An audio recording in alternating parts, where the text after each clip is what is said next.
take a moment and just allow your eyes to close. Wherever you are, whatever position you're in,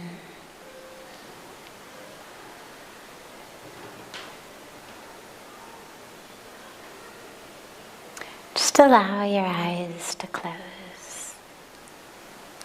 And allow yourself to draw your awareness inward.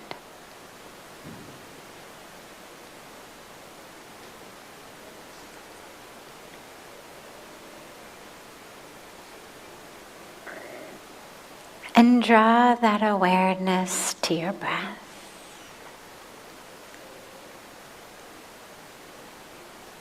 Don't work with the breath or change the breath.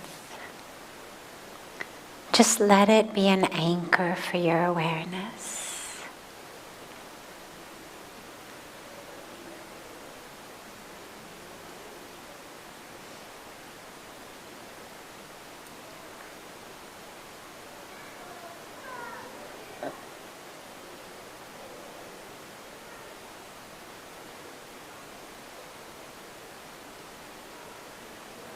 And allow yourself to connect with that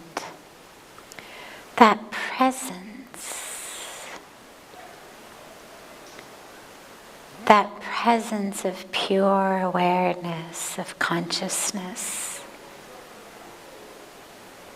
of light, of spaciousness, of divinity.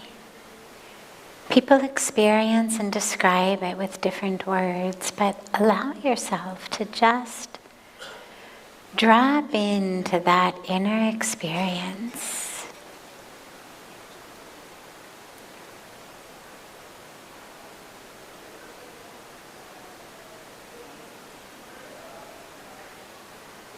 It may be happening in the midst of other sounds or smells or sensations in the world around you, but it's distinct from that, where those are constantly changing. This is something that's constantly constant, unchanging.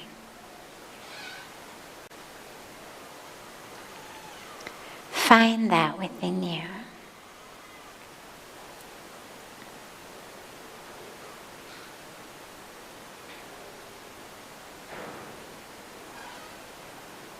And through the breath, allow yourself to just drop deeper and deeper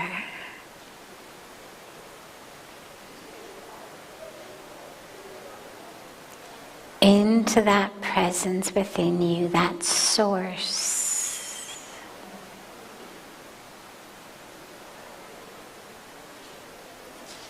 That source of light.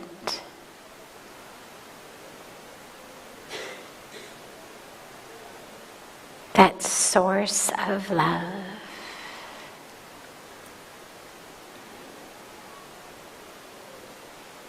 That source of peace, an unruffleable peace, an undiminishable light.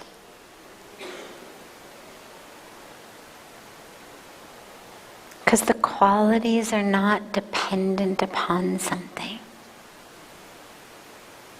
They are just inherent qualities to the true nature of who you are.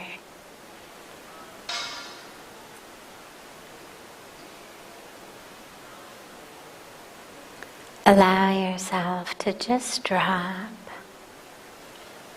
into that place within.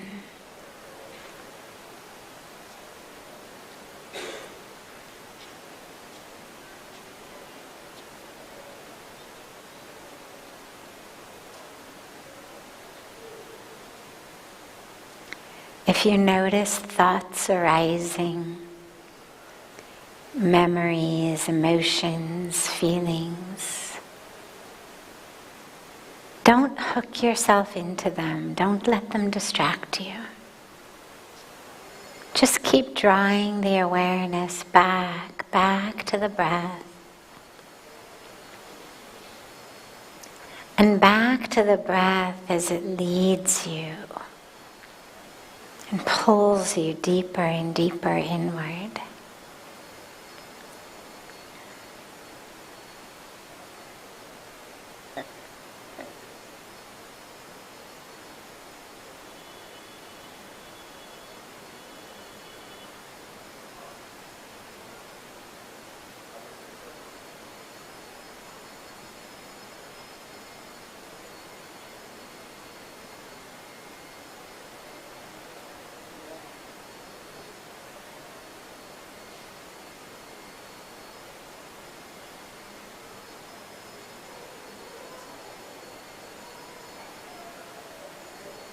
Slowly and gently, bring the palms of your hands together at chest level.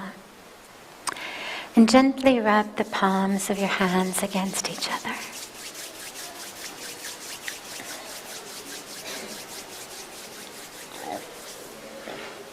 And press the palms of your hands into your closed eyes.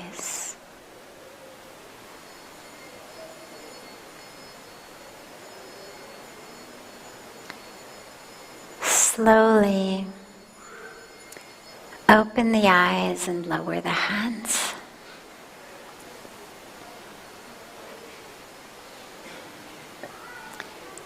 Welcome to Satsang.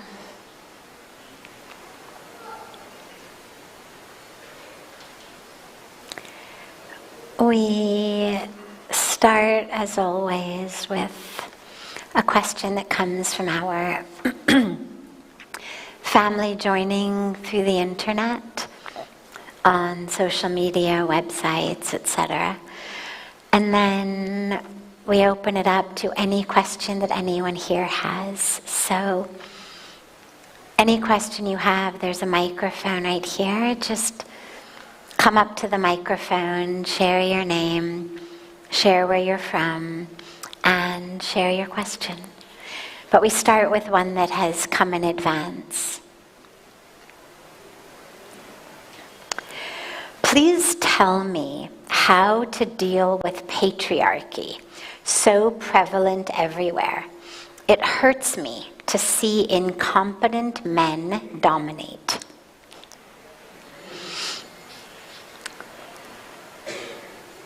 This is sent by Itu. I think that's how you say it, I-T-U, Itu. So it's really important that we don't try to solve our boxes by getting ourselves into more boxes.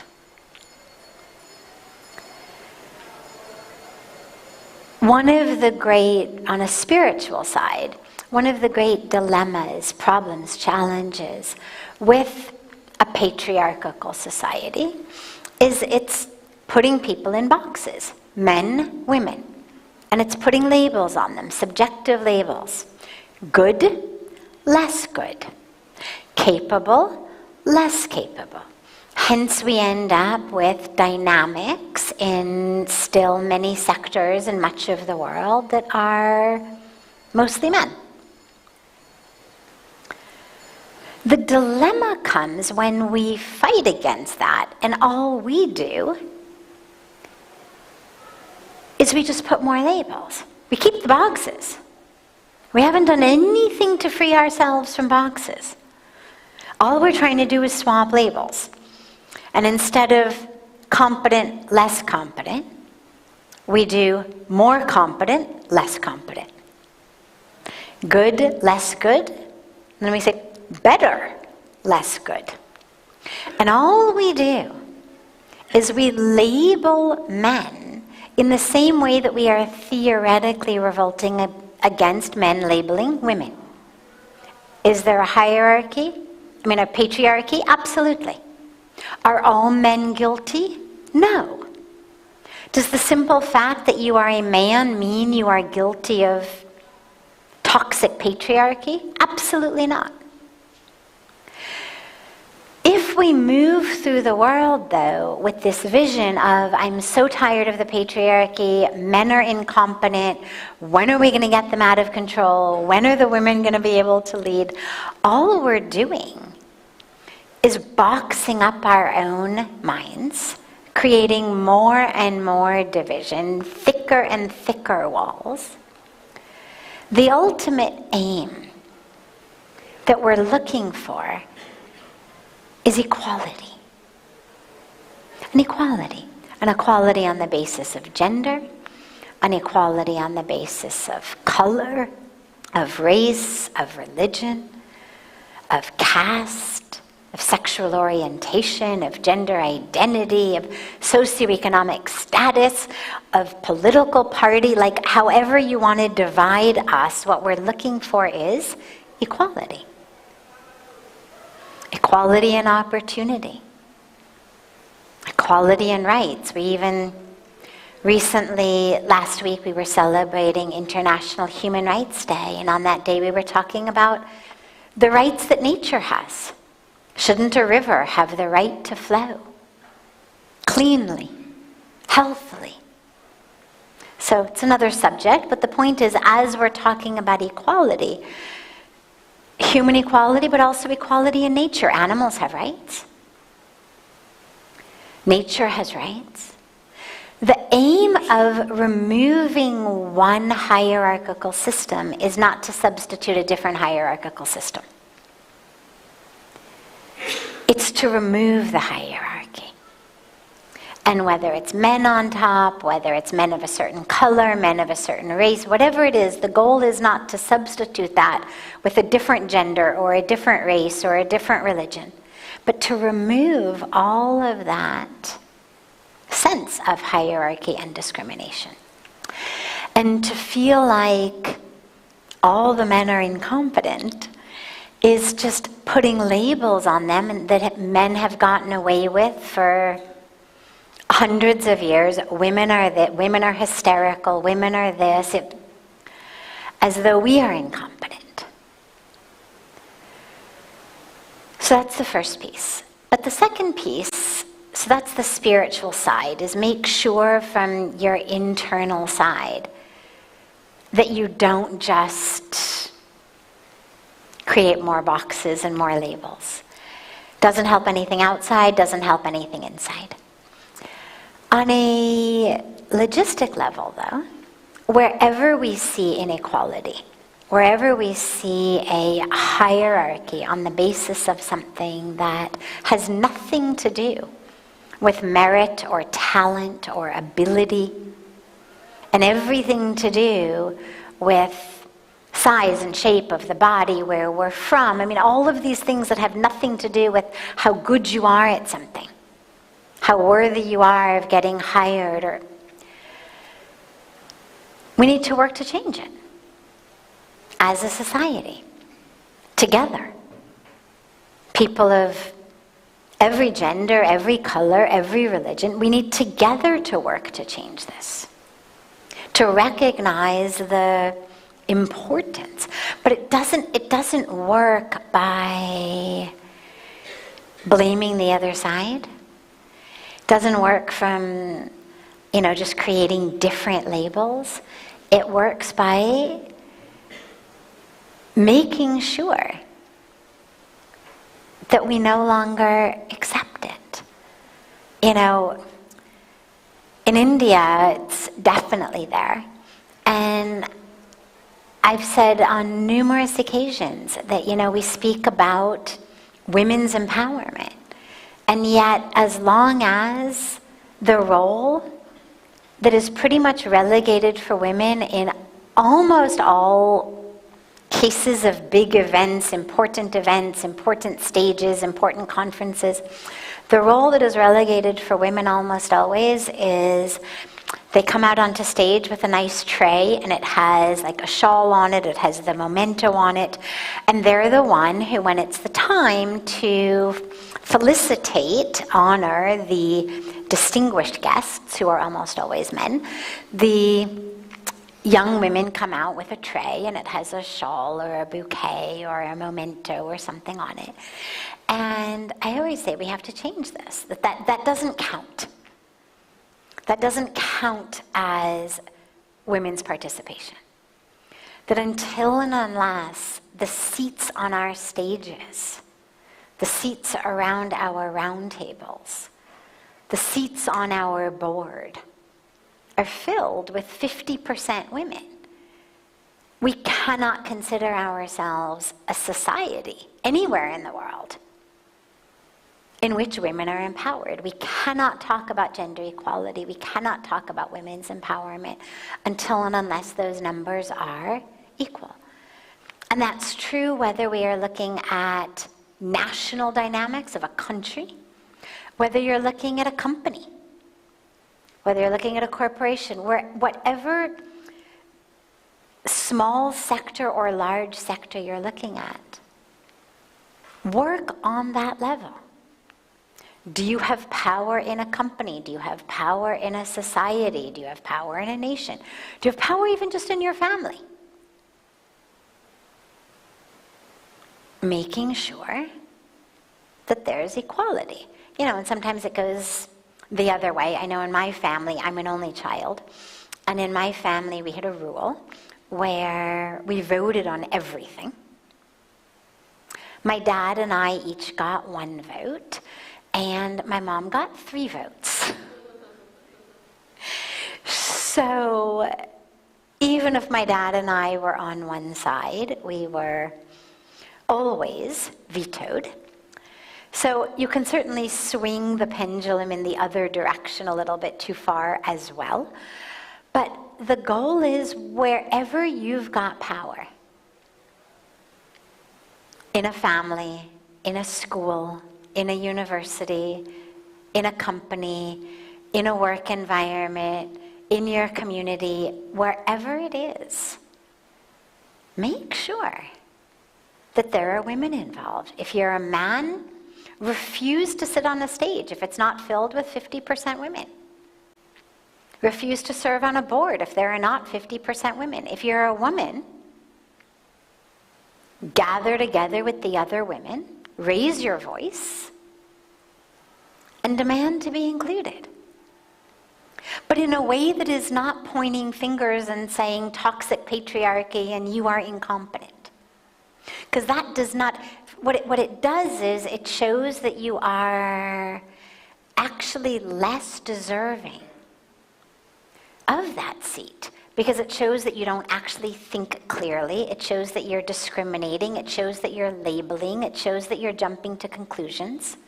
It shows that you're not able to think rationally in the moment, but that you're just making broad generalizations that may or may not pertain to present company, present situation. So you want to do it from a place of strength and power, but not reaction. It should be pro-action, planned action, but not reaction. Because you don't want a situation where all you're doing is feeding into stereotypes about hysterics. There's no reason to be hysterical. There's no reason to scream insults. We have tons of ability to harness power and to harness strength, and we should. So on both sides, make sure that we're, each of us, you know, I'll tell you a story. Back in Kumbh Mela in Nasik, Maharashtra, 2015, we at Parmarth, we set up camps, big camps, always in the Prayagraj Kumbh, like the one coming up this Jan-Feb, and in the Haridwar Rishikesh Kumbh. But in Nasik and Ujjain, we've never set up big camps, but we were doing big programs around water and sanitation and hygiene and ending open defecation and protection of water and climate change. And So we were coordinating with different organizations and ashrams who already had camps that were set up. And we arrived one day, we were going to be there for maybe 2 weeks or something. We arrive on the first day and we go to the camp where we are supposed to have our big program the next day. Now they're having another program that day. And I arrive with Pujya Swamiji. And we get brought up onto this stage that's this enormous, I mean the Kumbh Mela, it's huge. And so the stage is maybe hundreds of leaders. The audience is maybe tens of thousands of people, at least. And we get seated on the stage, and about 10 minutes later or so, one of the young men in service, in seva, of the saint whose stage it was, the head of the ashram whose camp it was, comes over and whispers in my ear. He says, I'm so sorry, but this saint has said this is just a Mahatma stage, and I'm going to have to ask you to go down. Now, those of you who speak Sanskrit know that the word Mahatma literally means great soul. There's nothing gender specific about it. Doesn't mean man, means great soul. But the implication is men.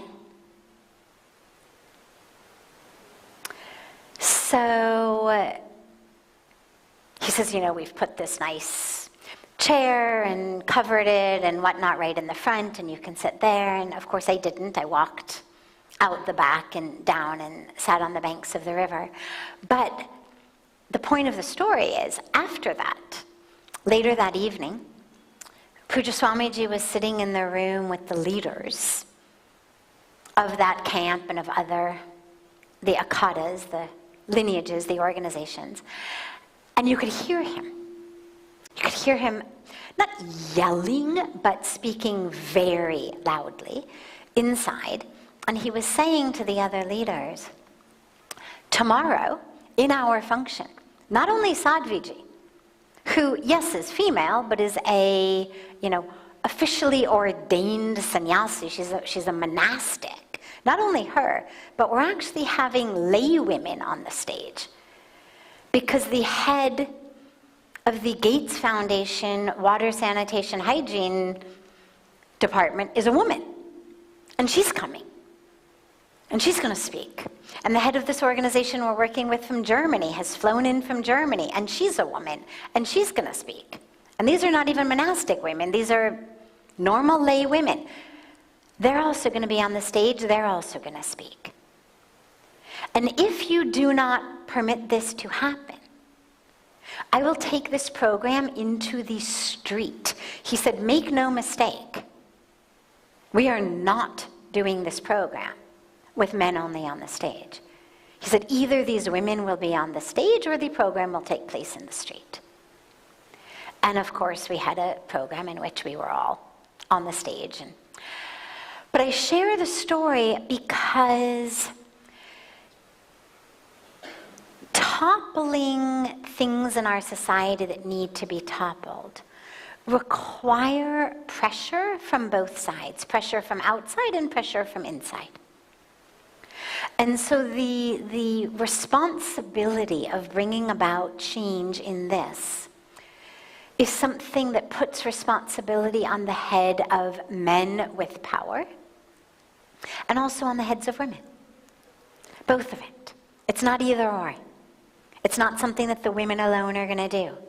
It requires the men from the inside to also push at the walls from the inside.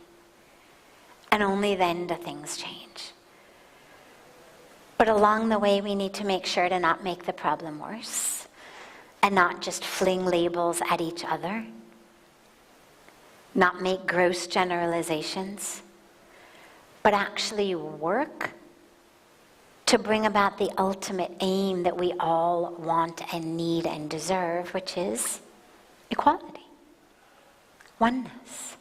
So stop thinking about men as incompetent and start working to ensure that positions are filled on the basis of skill, whether it's a man with a skill or a woman with a skill, that they're filled on the basis of merit, that they're filled on the basis of aptitude, not on the basis of gender. Yeah, great and very important question. Other questions that anyone has? Yes, of course, come.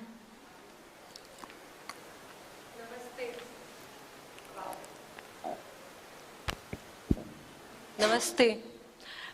मुझे ये पूछना है कि हम ध्यान, धारणा और समाधि, तो हम समाधि तक कैसे पहुँचे, जबकि ध्यान ही मतलब टूट जाता है, ब्रेक हो जाता है, तो हम समाधि तक कैसे पहुँचे?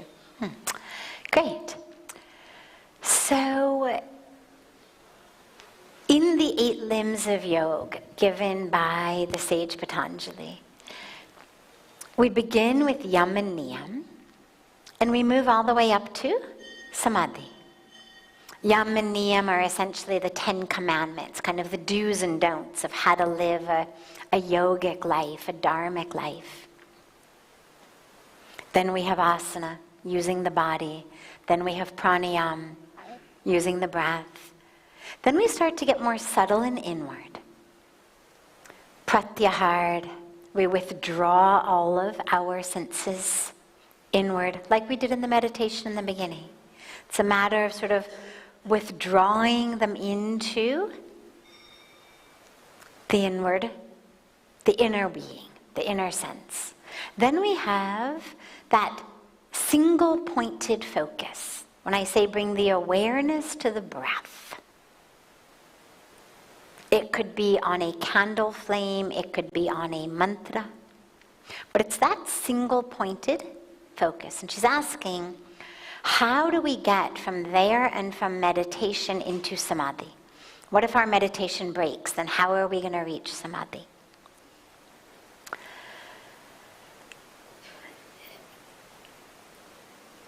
We go from a place in which I am concentrating. That single pointed focus can be spoken about as concentration.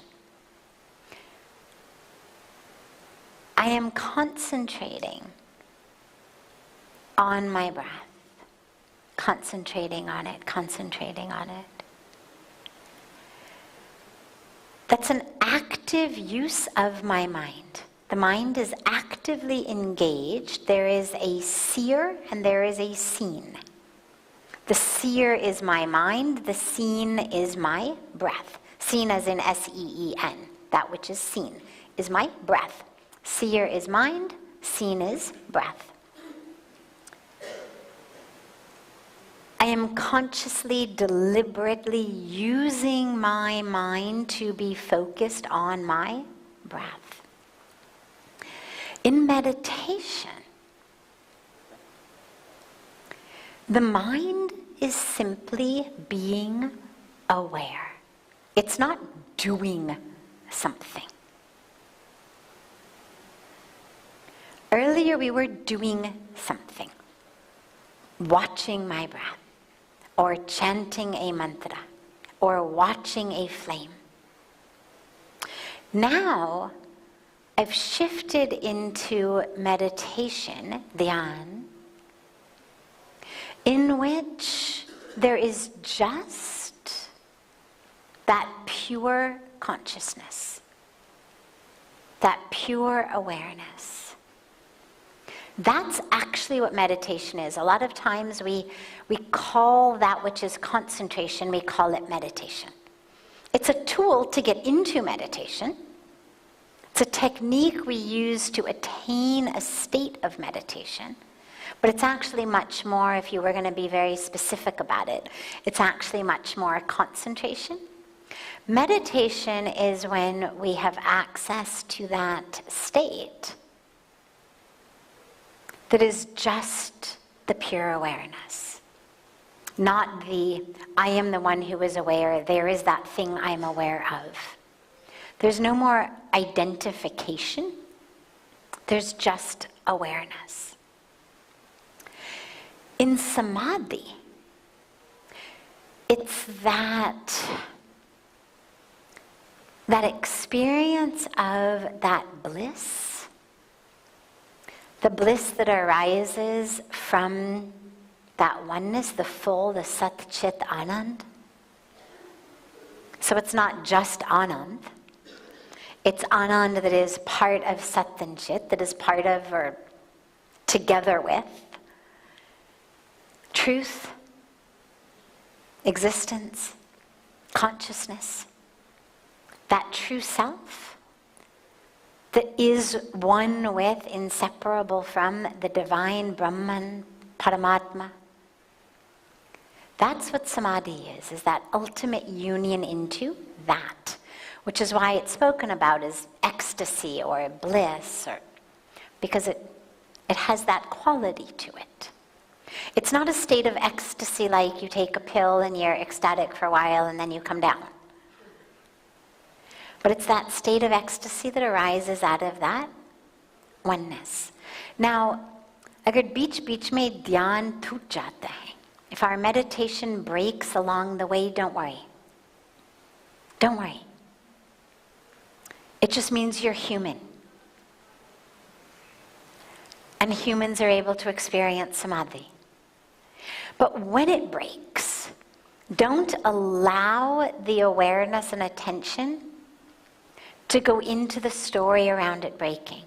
नहीं तो ध्यान टूट जाता है and the mind goes, अरे आज फिर नहीं होगा, ये कभी होने वाला ही नहीं है मुझसे कुछ नहीं होता है, ये वो. And then you get into the whole story and the whole drama. And then you are far from samadhi. Then you've gone back into, yam and niyam, where you need to re-remind yourself to do swadhyay, where you need to re-remind yourself not to be violent to yourself. So you've literally, there was a game called Chutes and Ladders that I used to play when I was a kid, and it's like you get to the top, you're almost there, but you hit that thing, just you fall right back down. So if your meditation breaks, don't let yourself fall down, all the way down the ladder, back into having to remember your yam and niyam. Stay there. It's okay. You lost the meditation for a moment. Just bring it right back. Just bring it right back. No story, no drama, no judgment. Just bring it right back. Bring it right back. Bring it right back. It'll happen. But here's what's interesting. Even though they are 8 limbs, they don't necessarily, it's not that in order to attain samadhi, I must first engage in a practice of asana, and then I stop my asana, and then I engage in pranayama, and then I stop my pranayama, and I work with my senses, and then I come into concentration, then I come into meditation, and then at the end of that, I will have an experience of samadhi. It's not that it always has to happen in that order. It's not like a recipe. We have to put this in first, then this, otherwise your cookies will not bake. As long as you are practicing and engaging in all of the first 7 limbs, samadhi could be something that happens to you. Sitting in the aarti. Happen to you anywhere. It's not that it necessarily has to happen on the tail end of a specific practice that involved all of those things in once. But they're all important components for our spiritual growth. But allow yourself as you move through your life to just be open to the fact that samadhi kabhi bhi ho sakta hai. Because that is the truth of who you are. That state of oneness is the truth of who you are. So it could happen anywhere. Don't expect that naturally always it's going to happen because you've gone from concentration, meditation into samadhi. Stay open. Who knows where and when it's going to come from. But keep doing the practices. Because ultimately, eventually, that set of practices will bring you there. Great. Other questions? Yes.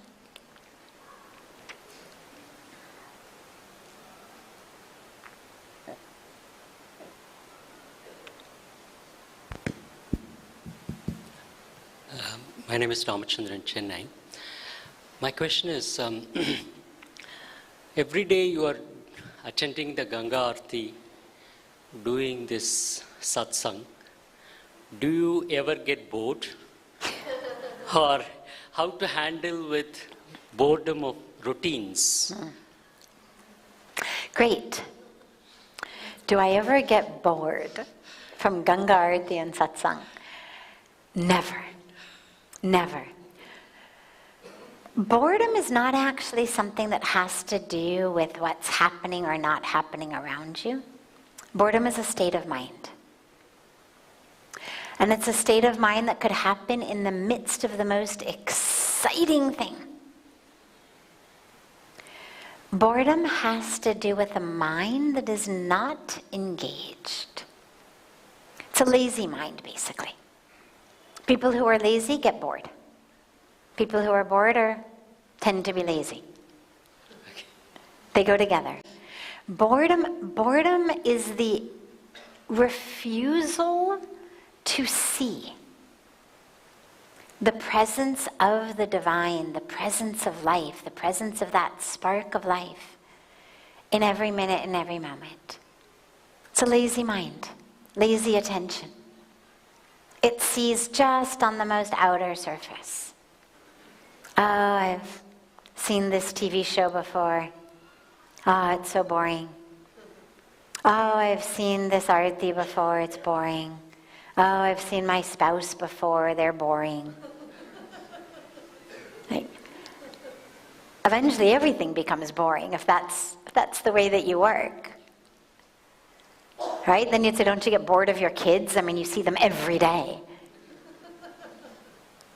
Don't you get bored of your husband or your wife? I mean, every day, all day long, don't you get bored? But if you're not having a lazy mind, and you're actually engaged with life, you'll never be bored. Because you don't need external things to entertain you. Boredom arises when I'm relying on something outside to entertain me because I am lazy on the inside. So I need a constant state of entertainment and change.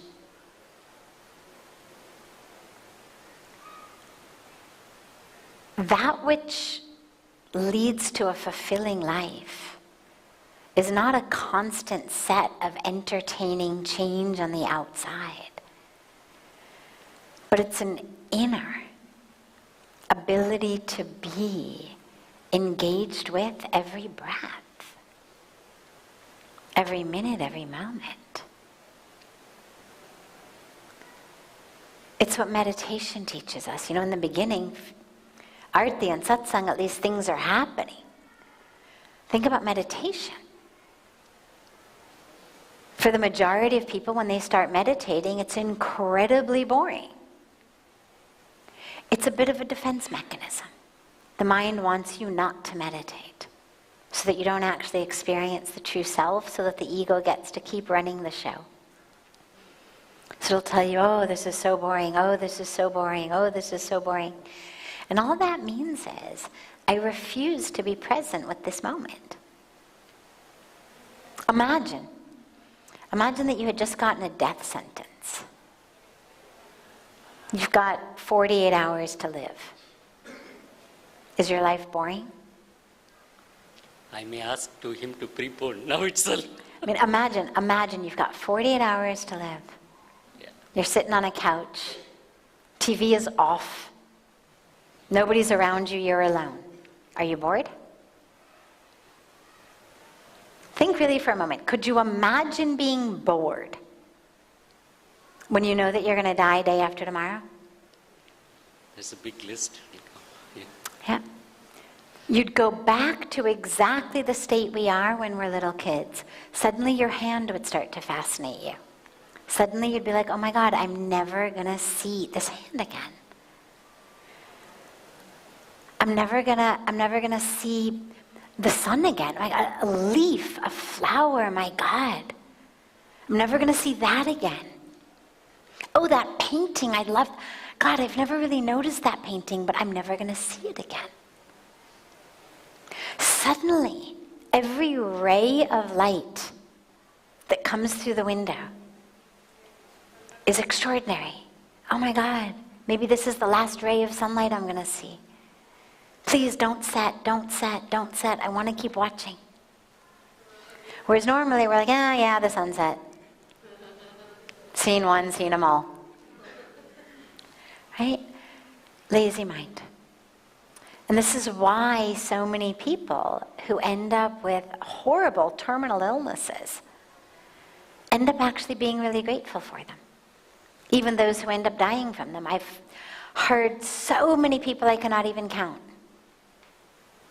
who are diagnosed with awful illnesses say things in their final days like, yes, I am so sad, and yes, I am so grateful, because due to this illness, the last few weeks or months or however long they've had has shown me life like I never saw life. So the key is to cultivate the mind, to be attentive, to be engaged, to be connected. If the mind is too much wandering around, you're going to be bored. Bring your mind to the present moment. Engage in a practice of mindfulness. I mean, aarti could never be boring. Satsang could never be boring because I'm so fully present in it. Otherwise, yeah, oh my God, another question like karma and destiny, really, again? Like, I mean, you could think like that, right? I mean, every day, basically, imagine, right? We're here living the human drama. We all have the same questions, of course. But it's never boring because every day it's different people. It's different people to be connected with, to be present with. One person asking about karma and destiny is asking about it from a completely different state than a different person.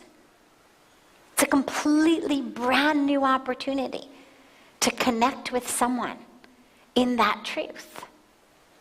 It's a brand new experience every day. Being on the banks of Ganga, not only during aarti, but every minute, whenever I get a chance to go down, it's brand new. There's never a sense of, yeah, I've seen her. Water. It's Ganga. I mean, every time I walk down, I feel like I'm on a first date. Right? There's that like excitement. Oh yeah, first date. It feels like that. Cultivate a quality of the mind that's engaged, that's grateful, that's present, and you'll never be bored. Thank you. Yeah. Have a beautiful rest of your evening. I know there were some more questions, but we'll take them tomorrow. Have a beautiful rest of your evening, a beautiful morning, day to our family joining us online. Be sure, as I always mention, to take advantage of all of the wonderful yoga classes and meditation classes and philosophy and all of that takes place here every day at the ashram.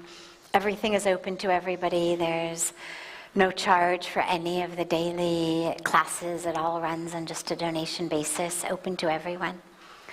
So really fill yourself as much as you can to just help you remember and re-remember how much that internal cup really runneth over already.